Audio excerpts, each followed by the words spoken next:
বিশ্বের সবচেয়ে বড় ম্যানগ্রোভ বন সুন্দরবন বাংলাদেশের দক্ষিণ পশ্চিম অংশে অবস্থিত। এটি ইউনেস্কো বিশ্ব ঐতিহ্য স্থান। সুন্দরবনের নাম শুনলেই চোখের সামনে ভেসে ওঠে সবুজের সমারোহ আর নদীনালার জাল।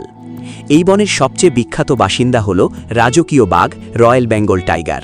এছাড়া আছে চিত্রল হরিণ, কুমির, বিভিন্ন প্রজাতির পাখি ও বানর। সুন্দরী গাছের নাম থেকে এই বনের নামকরণ হয়েছে। এটি আমাদের প্রাকৃতিক বেষ্টনী হিসেবে কাজ করে, ঘূর্ণিঝড় ও জলোচ্ছ্বাস থেকে রক্ষা করে। সুন্দরবন শুধু বন নয়, এটি লাখো মানুষের জীবিকার উৎস। তাই আমাদের সবার উচিত এই অনন্য সম্পদ রক্ষা করা। সুন্দরবন ভ্রমণের দর্শনীয় স্থান করমজল। এটি সুন্দরবনের একটি নার্সারি ও বন্যপ্রাণী প্রজনন কেন্দ্র। এখানে কুমির, হরিণ, বানর ও বিভিন্ন পাখি দেখা যায়। পর্যটকদের জন্য কাঠের ওয়াকওয়ে ও পর্যবেক্ষণ টাওয়ার আছে। কটকা বিচ ও টাইগার পয়েন্ট। কটকা বিচ সুন্দরবনের মূল আকর্ষণ। এখানে বনের ভেতর দিয়ে পায়ে হেঁটে সমুদ্র সৈকতে যাওয়া যায়।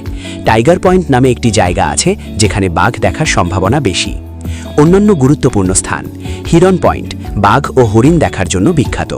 দুবলার চর, মাছ ধরা ও চিংড়ি শোকানোর জন্য পরিচিত। এছাড়া রাসমেলা হয়। মিঠামালি, শান্ত নদীপথ ও পাখি দেখার জন্য ভালো। মান্দারবাড়িয়া, সুন্দরী গাছের বন ও পর্যবেক্ষণ টাওয়ার। কিভাবে যাবেন? খুলনার মোংলা বা বাঘেরহাটের মোংলা বন্দর থেকে লঞ্চ বা ট্রলার ভাড়া করে যেতে হয়। ভ্রমণের উপযুক্ত সময় নভেম্বর থেকে মার্চ। নিউজ ও সম্পাদনা আলামিন হোসেন রিঙ্কু।